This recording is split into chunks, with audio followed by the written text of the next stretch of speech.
भाई हम हिंदुस्तानियों को बतियाना बड़ा पसंद है। बंगाली में अड्डा, उड़िया में खोट्टी, कन्नड़ा में हरटे और हिंदी में पुलियाबाजी। इस कला के लिए हमारी हर भाषा में एक शब्द है। तो प्रणय और मैं तो अक्सर मिलकर पुलियाबाजी करते ही रहते हैं। हमने सोचा कि आपको भी इसमें शामिल कर लिया जाए।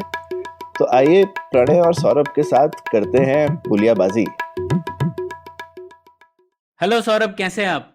बस बढ़िया प्रणय, तुम बताओ। सौरभ, हम लोग हर एपिसोड में एक शब्द का प्रयोग करते हैं, एक फ्रेज का, समाज, सरकार, बाजार। किसी भी चीज के बारे में समाज, सरकार, बाजार को क्या करना चाहिए, लेकिन हम लोगों ने कभी बात तो की नहीं कि ये शब्द हम लोगों ने उठाया कहाँ से। हाँ बिल्कुल बिल्कुल। तो जहाँ से हमने ये सीखा सबसे पहले उनको बुलाना चाहिए ना अपने पॉडकास्ट पे, और आज मौका है और खुशकिस्मती है हमारी। हमारे साथ रोहिणी नीलकेनी जी हैं। स्वागत है रोहिणी आपका पॉडकास्ट में। नमस्ते नमस्ते, और बहुत शुक्रिया, धन्यवाद मुझे यहाँ बुलाने के लिए। आप दोनों ठीक है?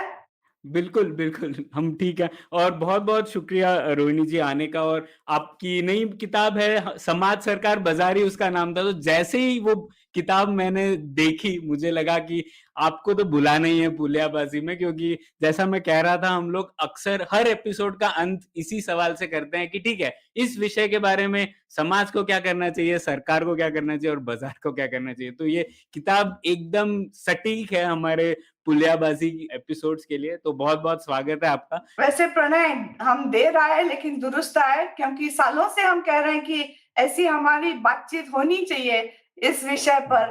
तो मौका अच्छा रहा कि बुक के बाद अभी थोड़ा टाइमली लग रहा है। हाँ बिल्कुल बिल्कुल, सही बात। और मेरे पास तो आपके लिए बहुत सारे सवाल है, तो हम लोग शुरू करेंगे उससे। लेकिन फिर भी मैं एक फॉर्मल इंट्रोडक्शन तो करना चाहता हूँ। लोग जानते ही होंगे, लेकिन फिर भी रोहिणी नीलेकर्णी एक लेखिका हैं और फिलैंथ्रोपिस्ट हैं, जो भारतीय सामाजिक क्षेत्र में करीबन 3 दशकों से काम कर रही हैं। वो भी चेयरपर्सन है रोहिणी नीलेकर्णी फिलैंथ्रोपीज की। और तक्षशिला इंस्टीट्यूशन, जहाँ पर मैं कार्यरत हूँ, उनका भी समर्थन रहा है तक्षशिला को काफी समय से। तो रोहिणी, बहुत बहुत स्वागत है आपका एक बार और। तो हम लोग सीधे शुरू करते हैं एकदम शुरुआत से ही। तो जैसे कि हम लोगों ने कहा, ये समाज, सरकार, बाजार के जो तालमेल की बात हम लोग अक्सर करते हैं इस पॉडकास्ट पे। तो आपके अनुसार ये तालमेल जरूरी क्यों है? जी शुक्रिया, लेकिन पहले मैं कन्फेस कर देती हूँ कि मेरी हिंदी बोलने की आदत चली गई है। अभी 40 साल होने जा रहे हैं कि हम बैंगलोर शिफ्ट हो गए, मुंबई से, बॉम्बे से। वहां तो हिंदी बहुत सारी बोल लेते थे हर रोज, लेकिन आजकल उतनी आदत नहीं है। तो मुझसे कोई भूल हो गई या मेरे शब्द कुछ अलग से आए या कुछ ऑकवर्ड रहे तो प्लीज मुझे माफ कर देना। मैं प्रयास तो करूंगी, लेकिन शायद साउथ इंडियन हिंदी आ जाएगी तो थोड़ा मजा भी आ सकता है। तो आपने पूछा कि ये समाज, सरकार और बाजार का जो तालमेल रहता है वो क्यों इम्पोर्टेंट है और कैसा रहना चाहिए। तो 30 साल से मैं ये सामाजिक क्षेत्र में काम कर रही हूँ, और 15 साल हुए अब कि इस पर्टिकुलर विषय पे मेरा ध्यान खींचकर आ गया जब मैं बिहार में थी। और प्रेम कुमार वर्मा, जो कि हमारे अर्घ्यम संस्था जहाँ पे हम पानी पर काम करते थे, वे हमारे पार्टनर हमें बिहार में सभी जगह लेके जाने के लिए आए थे, वहां हमें रिसीव करने के लिए। और उसी पहले वाले ही राइड में उन्होंने ये विषय निकाला कि देखिए जी, पहले समाज सशक्त होता था, लेकिन ये 2 सदियों में सरकार और बाजार, पहले बाजार और फिर सरकार, और फिर सरकार और बाजार मिलके बहुत सशक्त हो गए, बहुत पावरफुल हो गए, और समाज पीछे रह गया। सॉर्ट ऑफ समाज के लोग कभी कभी ऑलमोस्ट शोषित हो गए, वो उनका कहना था। और फिर उन्होंने जब ये कहा, तब मैं उसके बारे में बहुत सोचने लगी, and I did a lot of reading also over the last 15 years। और मेरे काम के दरमियान भी मुझे ये सवाल सभी जगह दिखने लगे कि समाज का क्या रोल है। और फिर मेरे मन में आया और मेरे ध्यान में आया, और मुझे अभी थोड़ी इसके ऊपर मेरा विश्वास अब है कि समाज है वो नींव है, वो फाउंडेशनल सेक्टर है, और समाज के लिए ही सरकार और बाजार बना था। अब नहीं, सदियों पहले, right, starting from barter and trade, बाजार बन गया था, क्योंकि when people wanted to expand and scale, they needed some new institutions to be formed which will represent value. What is the value? If I want to sell something and you want to buy something, how do we define value? तो तब सदियों पहले बाजार आया, और धीरे धीरे, पहले तो मोनार्क्स होते थे, राजे महाराजे होते थे, अभी तो बहुत कम है राजे महाराजे, मोनार्कीज बहुत कम है जग में, डेमोक्रेटिक मोर और लेस नेशन स्टेट्स बने हैं। तो सरकार का रूप बदलता आया है अब इस सदी तक, लेकिन प्रश्न ये बनता है कि संतुलन क्या होना चाहिए, अच्छा बैलेंस क्या होना चाहिए। मेरे ख्याल से ये 2-3 प्रेम कुमार वर्मा जी जैसे कहते थे, शायद उसका बैलेंस थोड़ा ऑफ हो गया है। लेकिन मैं कोई एक्सपर्ट नहीं हूँ, मैं कोई साइंटिस्ट नहीं हूँ, मैं कोई एकेडमिक नहीं हूँ, मैं नागरिक बन के ये बातें कर रही हूँ आपसे कि शायद समाज को थोड़ा सा संतुलन के लिए समाज को कुछ करना पड़ेगा। समाज में नेतृत्व या समाज की संस्थाएं कुछ रिफॉर्म करनी चाहिए, ताकि हम अवेयर हो जाएं कि कितनी बार हम अपने आप को सिर्फ ग्राहक समझते हैं, कंज्यूमर समझते हैं।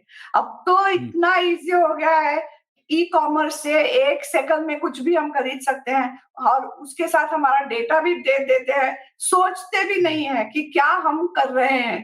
पहले वाले बाजारों में तो बिल्कुल अलग होता था, अभी बहुत अलग है। या सिर्फ किसी भी सत्ता के, किसी की स्टेट के, किसी भी गवर्नमेंट के सिर्फ प्रजा लोग हैं क्या, वो थोड़ा सोचना पड़ेगा, या कि हम फर्स्ट मानव और नागरिक है। सो इस बात पे कॉन्वर्सेशंस होनी चाहिए। परफेक्ट आंसर कोई भी नहीं है, एक कोई आंसर नहीं है। रोहिणी जी, ये मैंने तो आप ही से ये पहली बार सुना था, और ये जो संकल्पना थी कि भाई ये एक संतुलन है 3 चीजों का, तो और इससे एक तरीके का नजरिया ही चेंज हो जाता है जब आप इस तरह से चीज देखने लगते हैं। पर आपने और भी कहीं देखा है कि ये आप ही की संकल्पना है, या ये सवाल और लोग भी उठा रहे हैं, या और लोग भी उठा रहे थे? नहीं, सदियों से लोग, सिंस एरिस्टोटल, उन्होंने कहा था कि जैसे हम कहते हैं ना, सर्वे न सुखी न भवन्तु, उसी तरह उनकी एक आइडिया यूडाइमोनिया की थी कि there should be happiness everywhere, and in that process he used to be talking about what is the role of the public, कि नागरिकों को क्या करना चाहिए। ये सर्वे न सुखी न, if everybody has to be happy and prosperous, what is the role of societies. और डेमोक्रेसीज में तो ये हमेशा प्रश्न उठता ही है। तो मैं पहली नहीं और आखिरी भी नहीं होंगी इन सवालों को रेस करने के लिए। बहुत सारे लोगों ने लिखा है। कुछ सालों पहले रघुराम राजन ने द थर्ड पिलर करके एक बुक लिखी थी। उससे भी पहले तक्षशिला में आप लोग बहुत बोलिंग अलोन के बारे में, रॉबर्ट पटनम की बुक के बारे में बताते हैं आपके स्टूडेंट्स को। वैसे कितने सारे बुक्स और विचार प्रकट हुए इस विषय पर कि what should society, state and markets do for a good society, for a to make the समाज बेहतर बनाने के लिए इन तीनों के रोल्स क्या है, उनकी जवाबदारी और रिस्पॉन्सिबिलिटीज क्या है, इसके बारे में बहुत चर्चा हुई है सेंचुरी से। हम तो बस छोटे से है उस क्यू में, इतने लंबे क्यू में हम सिर्फ एक कोई है, छोटे से। नहीं, क्योंकि एटलीस्ट पिछले कुछ सालों में यूजुअली जब भी ये चर्चा होती है ना, तो ये ऐसे समाज वर्सेस बाजार हो जाती है, या बाजार वर्सेस सरकार हो जाती है ना। तो ये जो तरीका है इस सवाल को रखने का कि समाज सरकार बाजार का संतुलन, तो इसमें ऐसा नहीं लगता कि ये आपस में झगड़ा कर रहे हैं। ये जैसे मल्टी स्टारर मूवी है तो सबका रोल है ना। तो मतलब शोले में मतलब ऐसे ठाकुर, जय और वीरू तीनों चाहिए ना, ऐसे उसके बिना नहीं बनेगी पिक्चर। ठीक है, तो ऐसा नहीं कि एक चाहिए दूसरा नहीं चाहिए, एक को ज्यादा इंपॉर्टेंस देनी है दूसरे को नहीं देनी है। और वो मुझे लगता है ये उससे काफी बदल जाता है चीज। जैसे जो टिपिकल लेफ्ट थिंकिंग रहती है उसमें रहता है भाई बाजार को बंद करो, नीचे करो। हाँ, और काफी सारे जो बाकी लोगों की, काफी कंजर्वेटिव लोगों की थिंकिंग रहती है उसमें रहता है कि नहीं, सिर्फ सोसाइटी होनी चाहिए, समाज जो भी बोले वैसा ही ठीक है, बाकी सब गौण है। लेकिन ये जो संकल्पना है इस तरह से रखने की कि भाई ये तीनों का रोल है और ये एक मल्टी स्टारर मूवी है, तो ये संकल्पना भी काफी समय से है, या ये इस तरह से सवाल रखने का जो ये तरीका है ये नया है? आई थिंक ऐसे हम सोच सकते हैं कि in the last 2 centuries 2 big ideologies ruled the world, है कि नहीं? वो एक थी कम्युनिज्म, जहाँ पे स्टेट तो स्ट्रांग था और बाजार हाँ। बहुत वीक। उनकी आइडिया ही थी कि बाजार को बहुत कम रोल देना है और समाज को थोड़ा रोल देना है और सरकार को बहुत बड़ा रोल देना है समाज की सेवा में।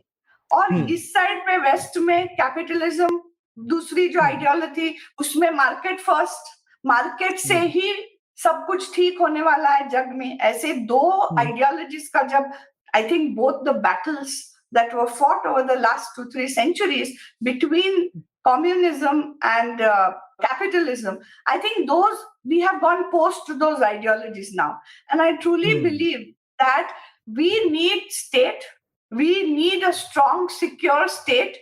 The mandate of a state is to ensure equity. The mandate of a state is to uphold the rule of law. We need the bazaar, we need the markets, because otherwise how will you get innovations? How will you get public goods and private goods and services for all of us to enjoy?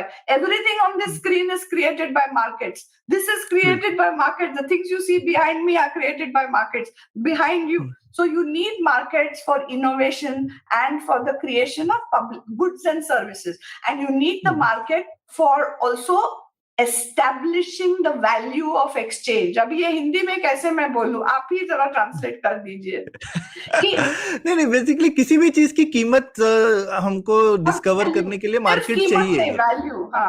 हाँ बिल्कुल बिल्कुल, मूल्य correct. And सरकार के बिना तो चल ही नहीं सकता लोगों का काम, क्योंकि ऐसा भी हम नहीं कह सकते कि समाज is like one happy family, ऐसा नहीं कह सकते।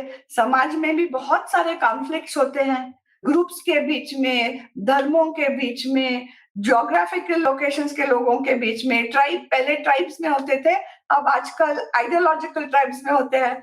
तो उसके लिए स्टेट का रोल बहुत इंपॉर्टेंट है, पीस और शांति रखने के लिए और लॉ बनाने के लिए और उसको अपहोल्ड करने के लिए, कानून, अच्छे कानून बनाने के लिए और उनको उनका पालन हो रहा है ये सुपरवाइज करने के लिए। सो इन तीनों का रोल तो बहुत इंपॉर्टेंट है। लेकिन एक थोड़ा सा मैं मानती और मानने लगी हूं कि हमें ये नहीं भूलना है कि बाजार और सरकार बना था क्यों?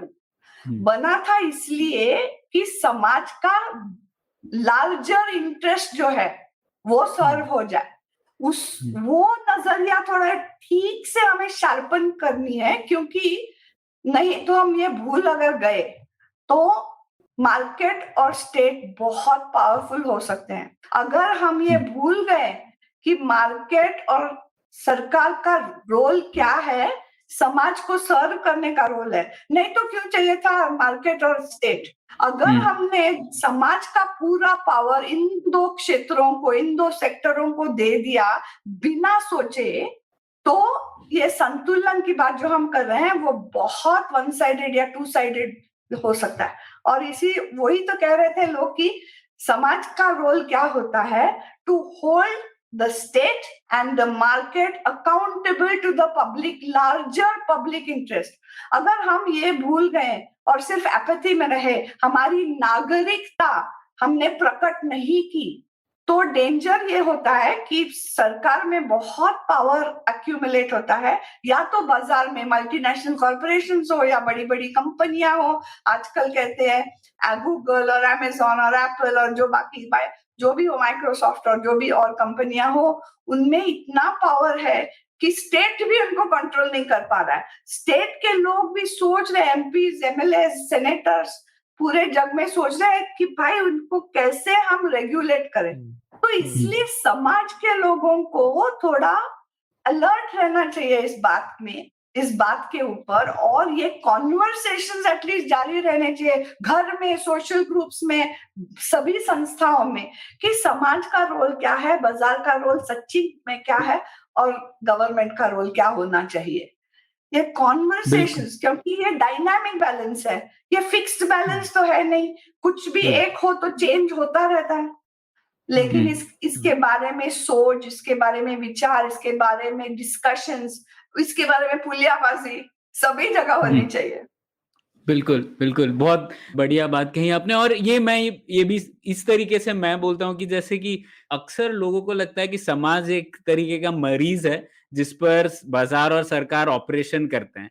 लेकिन हम लोग ये कहना चाहिए कि सरकार एक्चुअली भागीदार है बदलाव लाने के लिए, पॉजिटिव चेंज लाने के लिए, ना कि सिर्फ एक पेशेंट है जिसपे ये दोनों चीजें ऑपरेट करते हैं। और इसीलिए अक्सर डिस्कशन यही हो जाती है, communism versus society versus capitalism वगैरह। लेकिन जो तीसरा और जो जैसा कि आपने कहा जो मूल फाउंडेशन है उसके ऊपर ही हम लोग चर्चा नहीं कर पाते। तो एक बात, भारत में भी इसका कैसे बदलाव हुआ है रोहिणी जी? जैसे कि हम लोग पढ़ते हैं कि रविंद्रनाथ टैगोर है, वो कई बार कहते थे कि जो सोसाइटी है उसका रोल हमेशा से प्रधान रोल रहा है उसका, लेकिन फिर कॉलोनियलिज्म के दौरान वो रोल बदल गया और फिर उसके बाद इंडिपेंडेंस के बाद फिर से स्टेट मार्केट्स डोमिनेट करने लगे। तो आपकी सोच में पिछले कुछ सदियों में भारत में ये जो संतुलन है वो किस तरीके से बदला है? जी, मैं तो कोई इतिहास की बहुत बड़ी एक्सपर्ट या स्टूडेंट नहीं हूँ, लेकिन इतना तो हम सब जानते हैं कि ये 5000 सालों का सिविलाइजेशन है। ये जो संस्कृति बनी है इस हमारे बिलवेड देश में, जो आज का भारतीय है, भारतीय नागरिक, उसके डीएनए में 5000 सालों का कुछ थोड़ा-थोड़ा अंश है। और ये जो सागर है, संस्कृति का सागर, उसमें कितनी सारी नदियाँ मिली है और इससे ही समाज बनता है ना, समाज इससे ही बनता है और समाज से ही तो सरकार के लोग बनते हैं। ऐसे नहीं कि कहाँ से टपकते हैं बाजार वाले और सरकार वाले, हमारे समाज से ही तो बनते हैं। तो कोई पैदा ही चीफ सेक्रेटरी या चीफ मिनिस्टर या सीईओ नहीं होता, समाज से ही उठते, ना ही जज या लॉयर या कुछ भी प्रोफेशन हो।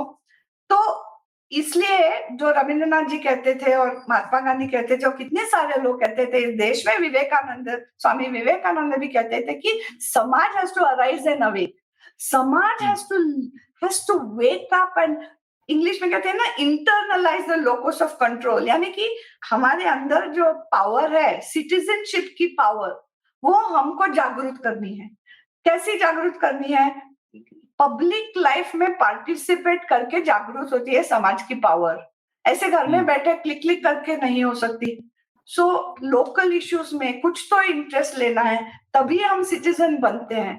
हम we are not born as citizen, we have to become citizens and to become citizens all you have to do is activate some area of interest outside of yourself. घर के बाहर निकलो, रास्ते ठीक नहीं है, पॉटहोल्स है, थोड़ा आगे जाओ, बस नहीं टाइम पे आती, थोड़ा और आगे जाओ, स्कूल ठीक से नहीं चलती, कुछ भी हो, आपको कुछ ना कुछ परेशानी तो नजर आएगी। तब नागरिकता जगनी चाहिए कि बस ये किसी और का प्रॉब्लम नहीं है, ये मेरा ही प्रॉब्लम है, मुझे ही इस पे हल ढूंढना है, मुझे ही कुछ करना है और मैं अकेले नहीं कर सकता हूँ, नहीं कर सकती हूँ, तो मेरे साथ कौन चलेगा, उनको ढूंढना है। इसी से समाज की संस्थाएं बनती है, इसी से समाज में नेतृत्व बनता है। This is how you build the institutions of society. When you have strong leadership, when you have strong active citizenries, that is your best chance of getting the best people in the sarkar and the best people in the bazaar, because you have that strong need, that strong foundation of people in the samaj who are thinking of societal issues. And in India we have millions, hundreds of thousands, lakhs and lakhs of civil society organizations, beginning with the smallest of small organizations in the villages and in the small area. We have a Koramangala Third Block Association, a resident welfare association, which is very active. Those are the first small building blocks of a good society. है ना? बिल्कुल बिल्कुल बिल्कुल। और मैं ये सोच रहा था कि किस तरीके से समाज बदलाव का जरिया बन सकता है, मतलब कौन कौन से अलग अलग तरीके हैं। तो जैसा आपने कहा, एक तो एक्टिव सिटीजनरी, सिविल सोसाइटी है, जैसे एलेक्सी डी टोक्विल ने यूएस के बारे में भी बोला था कि कैसे उनकी एक काफी बड़ी शक्ति है कि उनका सिविल सोसाइटी स्ट्रांग है। तो एक सिविल सोसाइटी एक्टिविज्म वो एक जरिया है। और कौन से ऐसे जरिए हैं जैसे सोशल मूवमेंट्स या फिलैंथ्रोपी या ऐसे, मतलब आपके हिसाब से कितने तरीके हैं ये? सभी पाथवेज की जरूरत है ना, सभी रास्ते ओपन है, सब रास्तों पे जिसको इंटरेस्ट है चलना है। या तो आप, ठीक है, आप टैक्सेस भरो, कानूनों को पालो, ये तो बेसिक ड्यूटी है आपकी, अगर आपको कोई कानून मालूम है, अभी लेफ्ट साइड में ड्राइव करना है तो प्लीज राइट साइड में मत ड्राइव करिएगा। कभी हम इंडिया में सोचते हैं अरे अब बाप का रास्ता है क्या, मैं कहीं भी जा सकता हूँ, ऐसे नहीं। रूल्स क्यों बने हैं, कानून क्यों बने हैं, नीति क्यों बनी है, वो सोच के अगर उतना भी आप करें, वो तो पहला स्टेप है ना, वो तो पहला स्टेप है। लेकिन उसके बाद मुझे लगता है कि जो कोई आपका इंटरेस्ट हो, आपको शायद बगीचे, पेड़, नेचर, सृष्टि में इंटरेस्ट हो, उस तरीके से भी आप अपनी नागरिकता को शार्पन कर सकते हैं।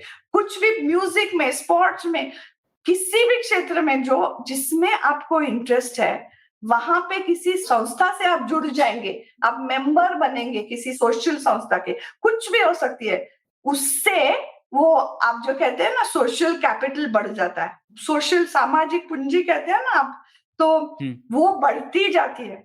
और वो पूंजी वेरी वेरी इंपॉर्टेंट है जब पॉलिटिकल अपहीवल होता है, या तो बाजार में शॉक्स होते हैं जैसे रिसेशन होगा, कुछ भी होगा, या तो डिजास्टर्स जब आते हैं, और आने वाले ही है क्लाइमेट चेंज से, तब वो जो सोशल कैपिटल बना रहता है ना, कोई भी किसी भी तरीके का, वो काम आ जाता है, क्योंकि उसमें ना सोसाइटी में, समाज के बीच में ट्रस्ट, विश्वास बढ़ता है अपने आप, और जो वो सब कॉन्फ्लिक्ट थोड़ा सा कम करने का ऑलरेडी हैबिट बना रहता है, क्योंकि कोई भी इंस्टीट्यूशन में तो कॉन्फ्लिक्ट होता ही रहता है, उसको सॉल्व लोग करते ही रहते हैं। म्यूजिक ग्रुप में भी होता है, ड्रामा ग्रुप में भी होता है, पॉलिटिकल ग्रुप्स में तो होता ही है। तो वो ट्रस्ट बिल्ड हो जाता है, सोशल कैपिटल बनता रहता है। इसलिए किसी भी क्षेत्र में अगर हम घर के बाहर, फैमिली के बाहर, कोई भी समाज के किसी भी संस्था से जुड़ जाएंगे, मेंबरशिप ले लेंगे, तो मेरे ख्याल से पूरे समाज का बेनिफिट बनता है, और हमको भी, of course we also benefit individually.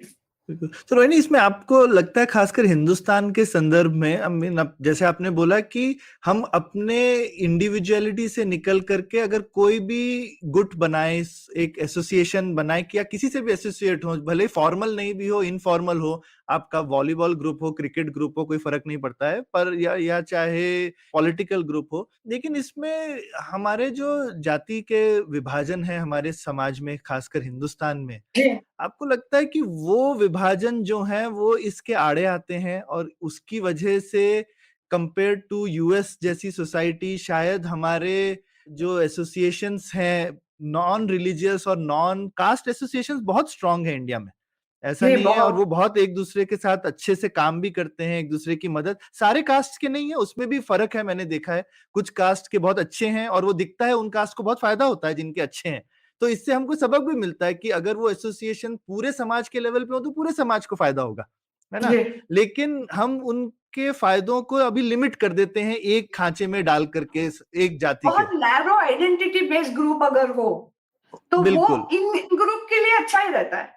तो सपोज मेरा इन ग्रुप है लाल दुपट्टे वाले लोगों का, कौन जाने, ऐसे ही बोल रही हूँ, तो सिर्फ उसके बारे में मैं सोच रही हूँ, तो बाकी लोगों का क्या। तो अभी मौका है इतना, हमारे यहाँ इतने युवक है, कितने 40 करोड़, कितने 400 कुछ नंबर है, 40 करोड़, 40 करोड़। तो सोचिए, such a young nation, there is so much opportunity to create different kinds of social institutions, because this is the internet generation, this is the digital new citizen. They are already thinking differently from how I think, and you are much younger than me, but even than you think, this generation Z, the whatever they are called. So there is huge scope, because मैं मेरे शहर की नागरिक हूँ, मैं मेरे देश की नागरिक हूँ, बट मुझे चाहिए या भी नहीं चाहिए तो भी मैं इस पूरे ग्लोब की नागरिक बनती हूँ। और ये पैंडेमिक में हम सब लोगों ने डायरेक्टली जाना है। किसी एक देश में किसी दादी नानी को खांसी आई थी और किसी दूसरे देश में पोते को कोल्ड हो गया था, हाँ, है ना। तो इतने हम कनेक्टेड है, बैक्टीरिया से कनेक्टेड है, इकोनॉमी से कनेक्टेड है।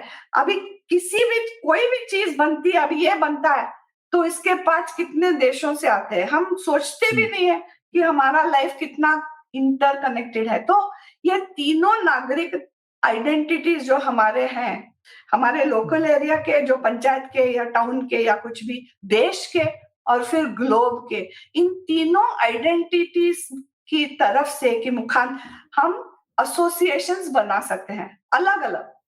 तो मैं कास्ट ग्रुप भी मैं ज्वाइन सकती हूँ, सहभागित्व ले सकती हूँ, या तो ग्लोबल कोई मूवमेंट को भी ज्वाइन कर सकती हूँ। और ये सब इम्पोर्टेंट है कि हम instead of getting into narrower identities, can we become our best and broadest selves? That is the need of this decade, because you may have seen recent reports how far behind we are all falling on the sustainable development goals. You must have seen how rapidly climate change indicators in the last 5 years, much more than the scientists thought will happen. Now, if these things have to be solved, Samaj, all of us have a huge responsibility. And it is not only for other people, it is also for each one of us. That is the interdependence that we have to begin to internalize and understand. And I think finding other people who can talk about this, think about this, act on this, even in the smallest possible way, is very important. It not only takes you outside of yourself, it builds bonds of hope, you know, because otherwise young people, I find, can worry about the future. लेकिन उनको उत्साह देने के लिए, उनको प्रोत्साहित करने के लिए, मेरे ख्याल से ये एक तरीका है किसी भी सोशल ग्रुप की मेंबरशिप लेना. That is how you build out Samaj. That is how you build out the strength of the Samaj. And from there only the leadership for all the two other sectors will emerge. I think that is very important today, because ये internet, ये तकनीकें जो सब है, वो हमें, I can speak to anybody anywhere in the world, but I may never speak to my neighbor who lives in the next house, right? Or I'll be speaking to her on a computer. So it is also an isolating technology. So you have to go out and make physical possibilities of human relationships important again, especially for young people. ये आपने बहुत अच्छी बात करी रोहिणी, क्योंकि एक तो ये इंटरनेट का हम अक्सर डिस्कस भी कर चुके हैं पहले में और प्रणय काफी एपिसोड्स में, कि ज्योग्राफी से क्या होता है, आपकी मजबूरी होती है, आपको अपने से जुदा लोगों से भी संबंध रखना पड़ता है, क्योंकि आप एक एरिया में क्या करेंगे, बाहर जाएंगे तो सबसे बात करनी पड़ेगी ना। इंटरनेट पे रह के आप सिर्फ अपने से मिलते जुलते विचार वाले लोगों से ही बात कर सकते हैं। लेकिन जब आप अपने आसपास में जाओगे तो हर तरीके के लोग होंगे, लेकिन ये हर ओपिनियंस के लोग कैसे फोर्स करेंगे? लेकिन आप अभी जैसे इतना डिजिटल है, बच्चों को आप जबरदस्ती थोड़ी बोल सकते हैं आप फोन रख के बाहर जाओ, ये मतलब आपको तो पता ही होगा कितना मुश्किल काम है। लेकिन मैं सोच रही हूँ, थोड़ी ऑप्टिमिस्टिकली मैं सोच रही हूँ कि हम लोग जो पोलराइजेशन के बारे में सोचते हैं ना, कि जो लोग एक तरीके का विचार करते हैं वो अलग विचार करने वाले लोगों से बात ही नहीं करते हैं, या तो ऑलमोस्ट हिंसात्मक रिलेशनशिप होती है उनके पास, स्पेशली इंटरनेट पे ना हम कितना सुनते हैं, बहुत एंगर और हेट और वो सब बैड वर्ड्स हो जाते। लेकिन मुझे लग रहा है आजकल, मुझे सच्ची ऐसा लग रहा है कि we have reached peak polarisation. लोग यहाँ तक तंग आ गए हैं, अभी वो राह ढूंढ रहे हैं कि हम कैसे हमारी सोच बड़ी करें, how can we widen the scope of our thinking. And that's where again you need social leadership. We need people to come and make it possible for people to talk to each other. एक हमारा जो partner है मेरी philanthropy में, क्षेत्र करके उनका नाम है, अभी नया ऑर्गेनाइजेशन बना है, और उनका ये गोल है कि they will build a curriculum to help people prevent and reduce conflict through a dialogic process. Like how will people of different persuasions, different ideas be able to talk to each other, not talk at each other, not shout at each other, but talk to each other in a civilized way. This process of dialogue is going to be extremely important in the next few years all around the world, but I think also in our country. बिल्कुल, ये सामाजिक पूंजी से ही जुड़ा हुआ मेरा भी सवाल था। तो जैसे जो लोग इससे फेमिलियर नहीं होंगे हम लोग, जैसे आर्थिक पूंजी की बात करते हैं वैसे ही सामाजिक पूंजी भी होती है, जिसे हम सोशल कैपिटल कहते हैं। तो ये एक ज़रूरी सामग्री होती है किसी भी समाज को प्रभावशाली बनाने के लिए। और जैसे कि सौरभ कह रहे थे कि सोशल कैपिटल भी 2 तरह के होते हैं, एक बॉन्डिंग कैपिटल होता है जो कि हमारे जैसे लोगों के बीच में ही कैसे संबंध है। तो भारत में वो जी। हमेशा से ही स्ट्रॉन्ग रहा है, बॉन्ड्स हमारे जैसे लोगों के साथ स्ट्रॉन्ग रही है। लेकिन ब्रिजिंग कैपिटल मतलब जी। जो हमारे से अलग हैं लोग, उनके बीच में उनके साथ हमारे रिश्ते कैसे हैं, वहाँ पर काम करने की शायद ज़्यादा ज़रूरत है। तो आपके अनुभव में इतने 30 साल का जो आपका अनुभव है इस सेक्टर में, तो आपके अनुभव में सोशल कैपिटल, खास करके ब्रिजिंग कैपिटल किस तरीके से विकसित होता हुआ देखा है? क्या आपने कुछ देखा है कि किसी टाइप की एंगेजमेंट की वजह से लोग अपने छोटे-छोटे छोटी या संकीर्ण मनोवृत्ति को तोड़ के साथ आ रहे हैं, दूसरे लोगों के साथ बढ़ रहे हैं? ऐसा कोई अनुभव आप बता सकें तो अच्छा है। जी, हमारे काफ़ी जो पार्टनर्स हैं, वो इसी काम पे लगे हुए हैं कि narrow identities of caste and creed के बाहर जाके कोई दूसरा ऐसा इश्यू लेना जो सबके ऊपर प्रभाव डालता है। हुँ। एनवायरनमेंट की चीज़ें होंगी, गवर्नेंस की चीज़ें होंगी, जो डायरेक्टली सबको इम्पैक्ट करती है, बट उसका कोई जाति से या ऐसी धर्म से कोई संबंध नहीं होता है। तो ऐसे इश्यूज पे लोगों को इकट्ठा करके कोई उनको प्रोसेस बता के उनको अपनी सोसाइटी में जहाँ पे वो हो उनको इम्पैक्टफुल करना। और वैसे बहुत सारे इंस्टीट्यूशंस में को हमारे साथ काम करते हैं, जो एक दो मैं बता सकती हूँ, रीप बेनिफिट करके है, वे सॉल्व निंजास को ट्रेन करते हैं। और ये सॉल्व निंजास जो होते हैं अपने कम्युनिटी में जाके पूछताछ करके कि भाई what is the problem bothering you, specially young people, और फिर उनको इकट्ठा करके कोई प्रोसेस बना लेते हैं। अगर इस प्रॉब्लम का हमें हल ढूंढना है, सॉल्यूशन ढूंढना है, तो हमें क्या करना होगा, कैसे करना होगा। और उससे हमने देखे हैं बहुत सारा काम हुआ है, बस हार्डली 5-10 ईयर्स में 50,000 ऐसे सॉल्यूशंस ये युवकों ने निकाल के दिखाए हैं कि हम टुगेदर आ सकते हैं। हम छोटी छोटी आइडेंटिटीज को पीछे छोड़ के नई आइडेंटिटी, जो सोशल आइडेंटिटी नई है, एज अ सिटीजन्स ग्रुप हम फॉर्ज कर सकते हैं, कुछ कर सकते हैं। ऐसे बहुत सारे लोग हैं। सिविल्स करके एक इंस्टीट्यूशन है, जो ये जो नए नए कानून और पॉलिसीज बनते रहते हैं, उसके ऊपर पब्लिक डिस्कोर्स होना चाहिए, लोगों के ओपिनियंस आने चाहिए कि भाई ये पॉलिसी सही है, हमारा क्या विचार है, हमारी क्या सोच है इनके बारे में, हम फीडबैक आपको कैसे दें हमारे लेजिस्लेटर्स को। वो प्रोसेस के लिए उनकी मदद करते हैं और लोग एंगेज भी जल्दी हो जाते हैं। जब किसी ने मार्ग दिखाया, कुछ प्रोसेस बताया, कुछ एजेंसी दी हमें कि हम भी कुछ भागीदारी ले सकते हैं इसमें, तो स्पेशली युवक बहुत आगे आ रहे हैं ऐसे पार्टिसिपेशन के लिए। तो मेरे ख्याल से वो भी एक तरह का ब्रिजिंग कैपिटल ही है।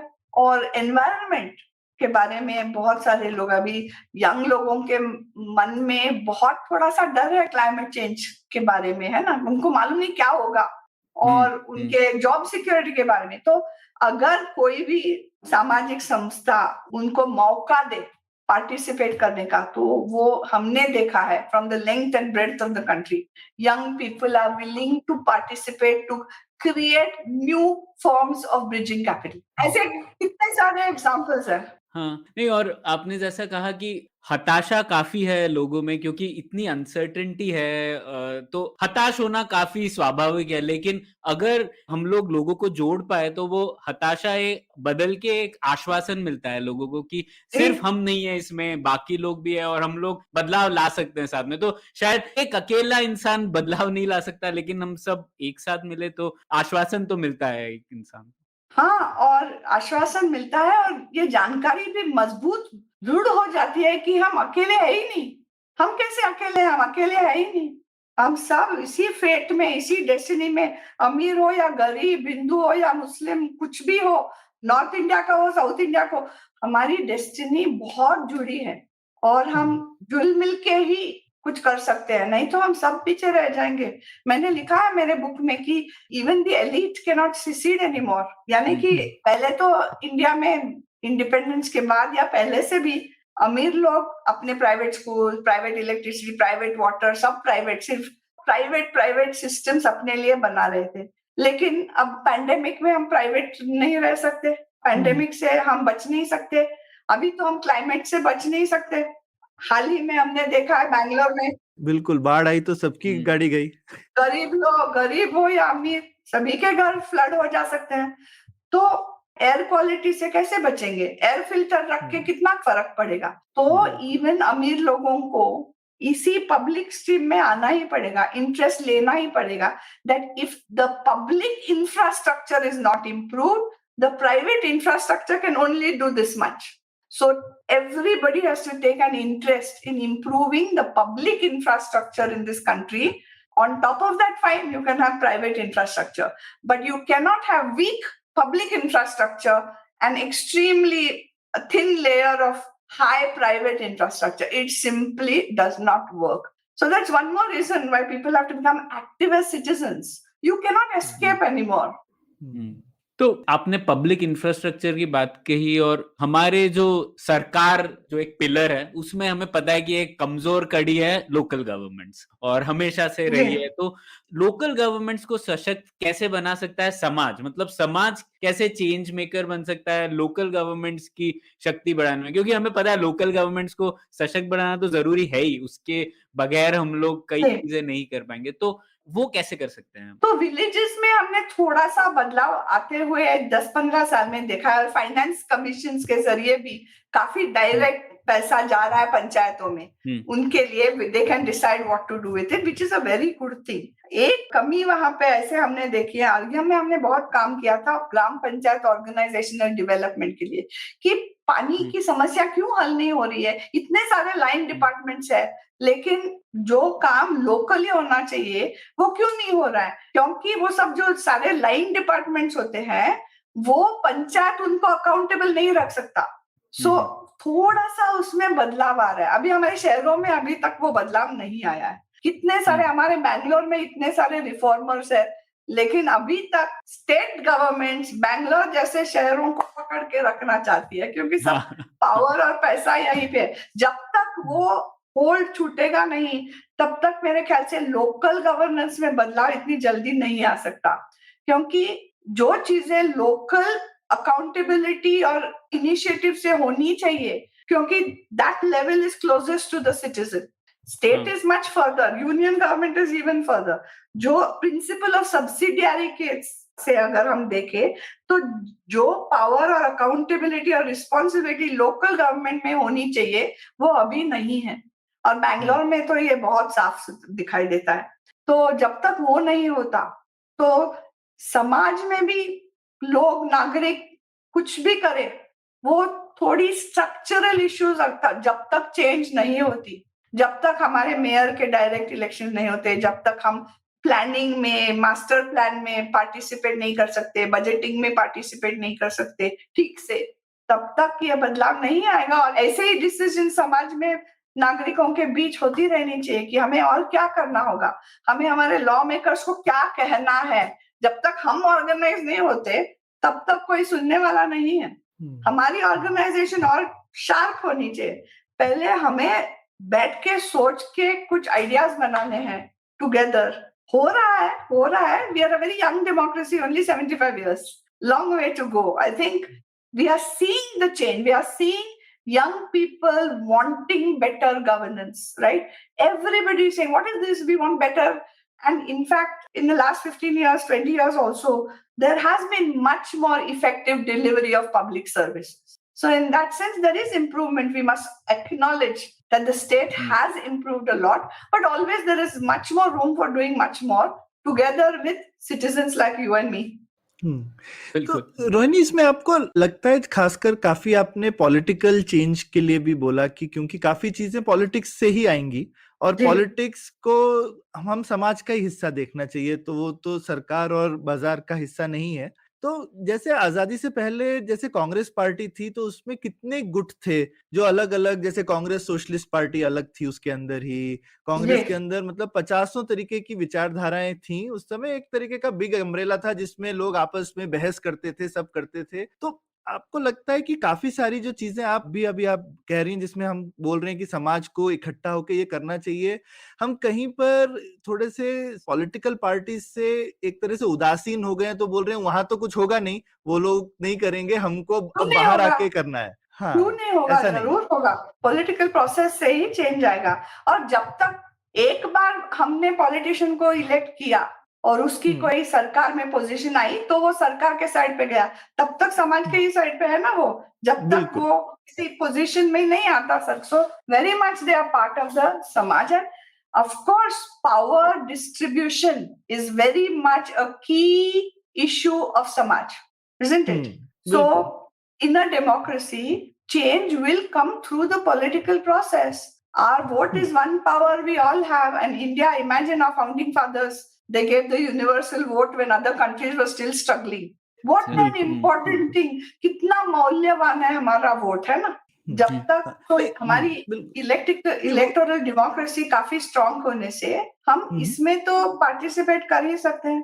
और पॉलिटिकल प्रोसेस, वो ठीक बात है, पर आजकल जैसा लगता है जैसे जिसको बोलते हैं कि पार्टीज के अंदर ही डिबेट की क्या होना चाहिए, वर्सेस कि हम सोच रहे हैं कि नहीं, हमको पॉलिटिशियन को ऐसा बोलना है एज समाज। तो ये कुछ अभी एक बीच में ऐसे फर्क आ गया है, या फिर हमको वो पार्टीज के अंदर ही क्या डिबेट कम हो गई? आपको लगता है कि एक ये पार्टीज के अंदर क्या होता है मुझे मालूम नहीं, लेकिन आई होप कि वो स्पेस अभी तक अलाइव है। कोई पार्टीज में जरूर होगी, क्योंकि इंट्रा पार्टी डिबेट तो रोबस्ट होना चाहिए, नहीं तो कैसे? अगर मैं किसी एक पार्टी की रिप्रेजेंटेटिव हूँ तो बस पूरे पार्टी का एक ही ओपिनियन होना चाहिए, ऐसे तो नहीं होना चाहिए डेमोक्रेसी में। लेकिन पॉलिटिकल पार्टी के अंदर क्या होता है मुझे मालूम नहीं। मेरे हस्बैंड इलेक्शन के लिए ठहरे थे, वो तो हार गए, तो अभी फिर से हम ना तो वो ना तो मैं पॉलिटिकल पार्टी प्रोसेस में ज्वाइन होने वाले हैं। तो अंदर क्या होता है मुझे मालूम नहीं, लेकिन जरूरी तो है कि हर एक पार्टी में robust, open, fearless, free debate हो समाज के हित के लिए। समाज के हित के लिए हमारी पॉलिटिकल पार्टीज में इंट्रा पार्टी डेमोक्रेसी और डिबेट तो होना ही चाहिए। होता है या नहीं मुझे मालूम नहीं। तो लेकिन जैसे आप कह रहे हैं कि अगर वो ना भी हो या हो, पर शायद जो सामाजिक संस्थाएं गैर राजनीतिक भी हैं, उनको भी राजनीतिक दबाव डालना चाहिए कि किस तरह से चेंज आए, ऐसा आपका मानना है? कि जैसे क्योंकि काफी सारे जो चेंज है वो राजनीतिक ही हैं, कि जैसे अगर हमको अपनी सिटीज का गवर्नेंस चेंज करना है फॉर एग्जाम्पल, राइट, या फिर हम लोगों को, तो इसके लिए क्या आपको लगता है कि जो गैर सरकारी संस्थान है या सिविल सोसाइटी ऑर्गेनाइजेशन है, उनको भी अपना स्ट्रक्चर कैसा रखना चाहिए, या उसको मजबूत करने के लिए और क्या कर सकती है हमारी सिविल सोसाइटी कि उनका दबाव अच्छा पड़े? हर कोई तो राजनीति में नहीं जाना चाहता है, लेकिन काफी सारी चीजें राजनीतिक भी होती हैं और हर चीज का दबाव अलग तरह से। तो ये क्या स्ट्रक्चरल चीज है, या इसको किस तरह से समझा जाए? थोड़ा पेचीदा लग रहा है, थोड़ा डिफिकल्ट। मैं इंग्लिश में बोलूंगी, अगर मैंने हिंदी में इस पे तो शायद कंफ्यूजन हो जाएगा। We are talking about non party political institutions, right? Non-party. And civil society institutions come under that. Non-party political processes. Because what is politics? Politics is not only about winning seats. Politics is about sharing power in society, right? How much, and power is unfortunately zero-sum, right? Unlike knowledge. If you have more knowledge, I can also have more knowledge. But if you have more power in a particular space, I might have to have less. So because power is a zero-sum game, or it can be a zero-sum, not all the time, but often, how that power is distributed is something that societies are always interested in.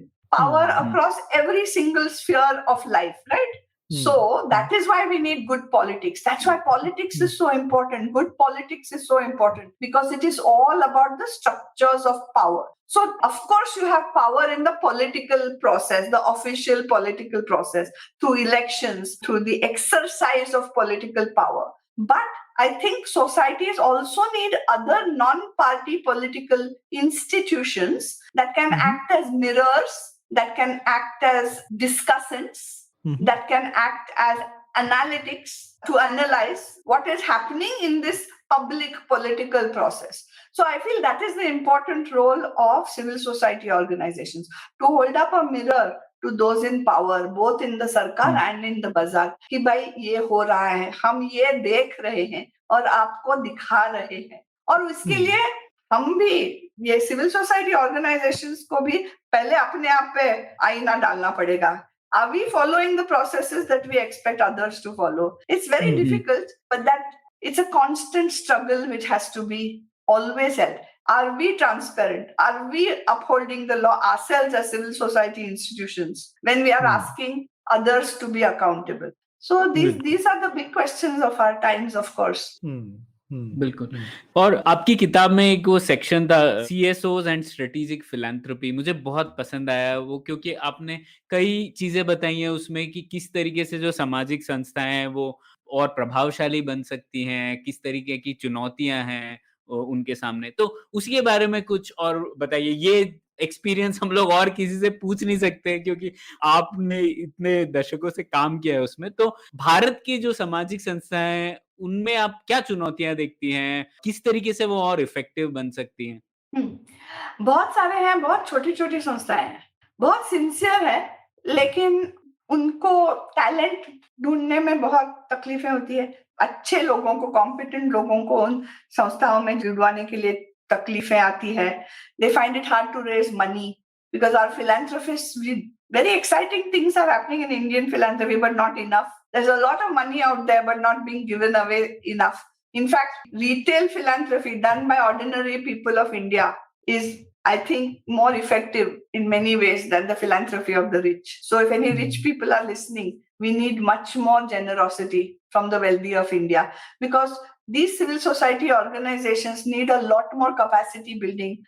हाल ही में Edelweiss foundation के साथ हम काफी लोग जुड़े हैं, काफी संस्थाएं भी जुड़ी है। हमने एक ग्रो फंड करके शुरू किया है जिससे 100 ऑर्गेनाइजेशंस की कैपेसिटी को बिल्ड करने में हम मदद कर रहे हैं, ताकि वो अपना जो सोसाइटी, जो कुछ भी मिशन हो किसी भी क्षेत्र में, उसको अचीव करने के लिए और भी सशक्त हो जाए और एक दूसरे के साथ मिलके। कभी कभी ऑर्गेनाइजेशन स्केल नहीं हो सकती, लेकिन मिशन स्केल करना ही है। जो कुछ भी मिशन हो तो दूसरे ऑर्गेनाइजेशंस के साथ मिलके मिशन को स्केल करना है। अगर ऑर्गेनाइजेशन को स्केल नहीं कर सकते तो इसके लिए वो ग्रो फंड जैसे काफी फंड्स, को इम्पैक्ट वगैरह अभी आए हैं। आई होप जिसके थ्रू सिविल सोसाइटी की ऑर्गेनाइजेशन और इम्पैक्टफुल हो सकेगी। लेकिन फिलैंथ्रोपिस्ट को उनका साथ देना पड़ेगा और गवर्नमेंट को भी उनका साथ देना पड़ेगा, because we need civil society organisation. सरकार वो पहले मील तक नहीं पहुंच सकती आसानी से। लोग उसको लास्ट माइल कहते हैं, हम फर्स्ट माइल कहते हैं। फर्स्ट माइल जहाँ पे सबसे वल्नरेबल लोग होते हैं वो तो फर्स्ट माइल है ना, पहला माइल है, पहला किलोमीटर है, लास्ट वाला नहीं। अगर हम लास्ट वाला बोल के सरकार से काम करेंगे तो वो लास्ट में ही हो जाएगा काम। अगर उसको फर्स्ट माइल समझेंगे तो पहले वहां उन लोगों के बारे में सोच के कानून और पॉलिसीज बनाएंगे। तो ये फर्स्ट माइल तक पहुंचना सरकारी इंस्टीट्यूशंस को बहुत डिफिकल्ट रहता है, naturally, because they are big institutions, whereas it is much easier for civil society organizations, NGOs, small samaj, even self-help groups. They can easily reach this first mile, and then they can work with the local sarkar for public services to reach those people, right? So that's where we need the sarkar to encourage civil society organizations to work effectively with the sarkar. It's not always about fighting with the government. We have to work with our elected governments to achieve abundance and prosperity for every single Bharatiya citizen, right? That is the role of civil society, and philanthropists have to help civil society organizations to grow and be more effective, right? I think Sahanubhuti. तो थोड़ा जैसा basically जो थोड़ा patient capital capacity building वाला होता है, immediately राहत नहीं मिलेगी, लेकिन तो वो कभी कभी शायद जो रिच फिलैंथ्रोपी से आना शायद ज्यादा आसान है। रिटेल फिलॉसफी इमीडिएट राहत वाला कैपिटल शायद जल्दी दे दे, लेकिन हम अपने रिच फिलैंथ्रोपी से एक्सपेक्ट कर सकते हैं कि थोड़ा जो पेशेंट कैपिटल है कभी कभी काफी साल तक कैपेसिटी बनाने में लग जाता है और कोई रिजल्ट नहीं दिखता, तो उसके लिए पेशेंस चाहिए। एब्सोल्युटली बट या आई थिंक आजकल किसी भी देश में देखिए इतना सारा वेल्थ क्रिएशन हो रहा है, लेकिन वेरी नैरो वेल्थ क्रिएशन। कोई चंद आदमियों के पास बहुत सारा पैसा रहता है और समाज को ही उनको आईना दिखाना पड़ेगा। और मैं भी उन लोगों में से एक हूँ, मुझे भी आईना दिखाइए जरूर कि इस वेल्थ का, इस प्रॉस्पेरिटी का रोल क्या है समाज में। ना ही सिर्फ अपने आप के लिए कुछ करते रहना, बल्कि सोसाइटी को स्ट्रांग बनाना। नहीं तो समाज कुछ जैसे लोगों को इतना वेल्दी होने में, इतना अमीर होने में क्यों परमिशन देगी? सरकार क्यों परमिशन देगा थोड़े चंद लोगों को अमीर बनने के लिए? तभी देगा समाज, तभी उनको परमिशन देगी अमीर होने के लिए, जब तक समाज के लोगों को लगे कि ये सिस्टम फेयर है, न्याय और ठीक है, और शायद हम भी इनोवेशन से, हार्डवर्क से हम भी अमीर बन सकते हैं। जब देश में लोगों को लगने लगता है, जैसे कि शायद अमेरिका में हो रहा है, कि हम अमीर नहीं बन सकते, ये सिस्टम इज अगेंस्ट अस, तब पॉलिटिक्स भी बदल जाती है। तो एक्चुअली अमीर लोगों की ये सेल्फ इंटरेस्ट भी बनता है कि वो ज्यादा फिलैंथ्रोपिक बनते जाए और समाज में प्रॉस्पेरिटी बढ़ाते जाएं, जो हाथ एटलीस्ट देते जाएं बढ़ाने के लिए। और ये समाज के लिए बहुत इंपॉर्टेंट बात है कि what is the responsibility of wealth in a society.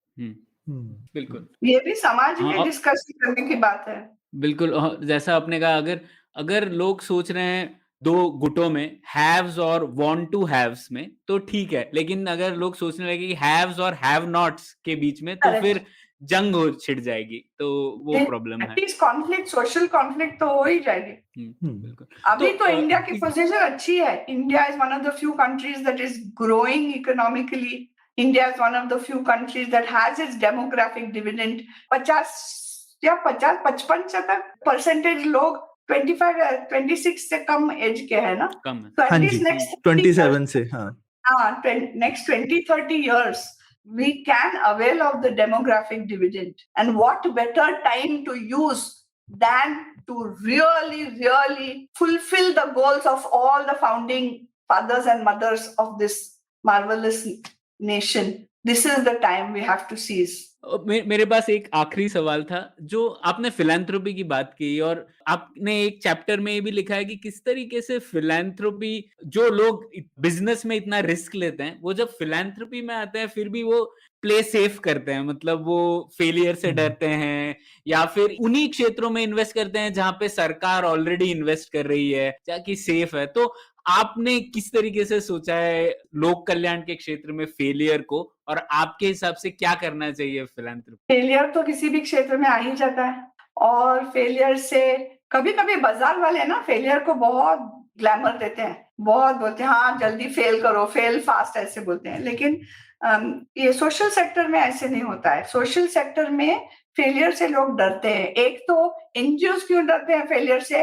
क्योंकि अगर मैंने डोनर को बोला सॉरी यार हम फेल हो गए, हम जो कह रहे थे ना हम इतने लोगों को इतना कुछ हेल्प करेंगे, कुछ भी नहीं हो पाया क्योंकि वगैरह वगैरह, तो डोनर क्या कहेगा? Okay thank you bye bye. Failure से सब डरते हैं और फेलियर के बारे में बात भी नहीं ज्यादा हो रही है। आजकल ये विषय थोड़ा आ गया है पब्लिक डिस्कोर्स में, और हम बातें कर रहे हैं कि फेलियर के बारे में अगर हम नहीं बात करेंगे, नहीं एडमिट करेंगे, तो हम करेक्शन कैसे करेंगे, सुधार कैसे लाएंगे?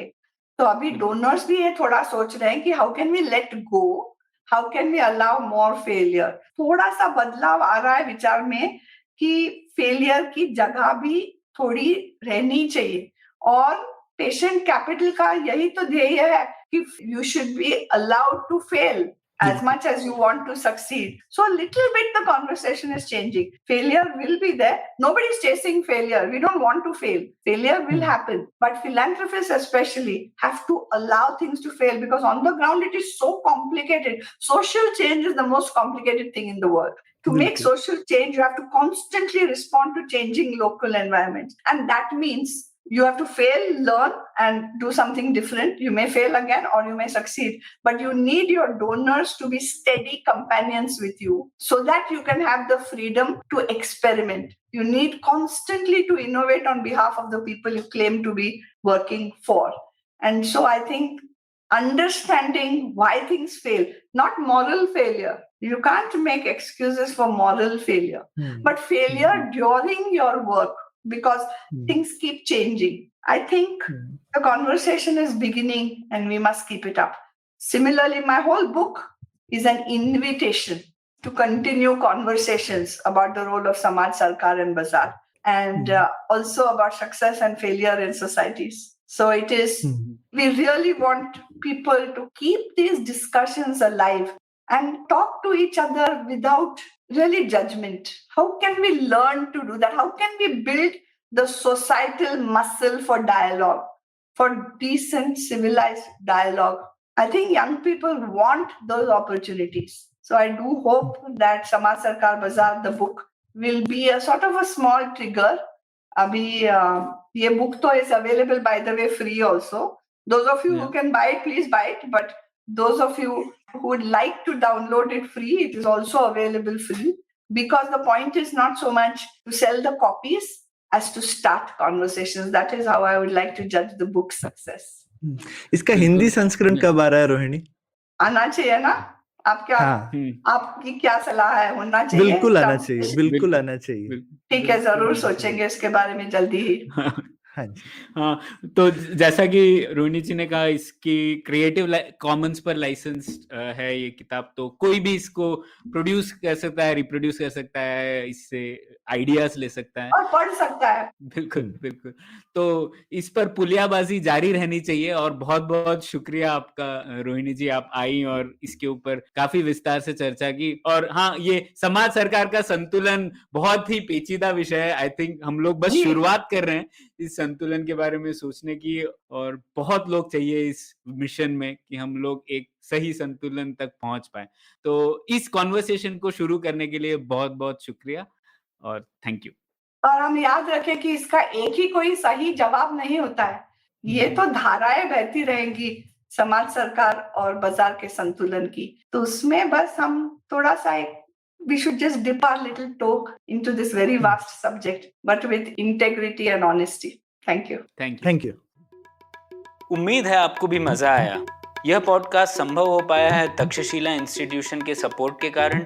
तक्षशिला पब्लिक पॉलिसी में शिक्षा और अनुसंधान के लिए स्थापित एक स्वतंत्र संस्था है। आप दुनिया के किसी भी कोने में हो, आपकी उम्र कुछ भी हो, अगर आप पब्लिक पॉलिसी, विदेश नीति या टेक्नोलॉजी गवर्नेंस में रुचि रखते हैं तो तक्षशिला की वेबसाइट takshashila.org.in पर उनके कोर्सेज को ज़रूर चेक कीजिए। और अगर आप पुलियाबाजी में शामिल होना चाहते हैं तो हमसे कनेक्ट कीजिए puliyabazi@gmail.com पर या फिर @puliyabazi ट्विटर पर। शुक्रिया।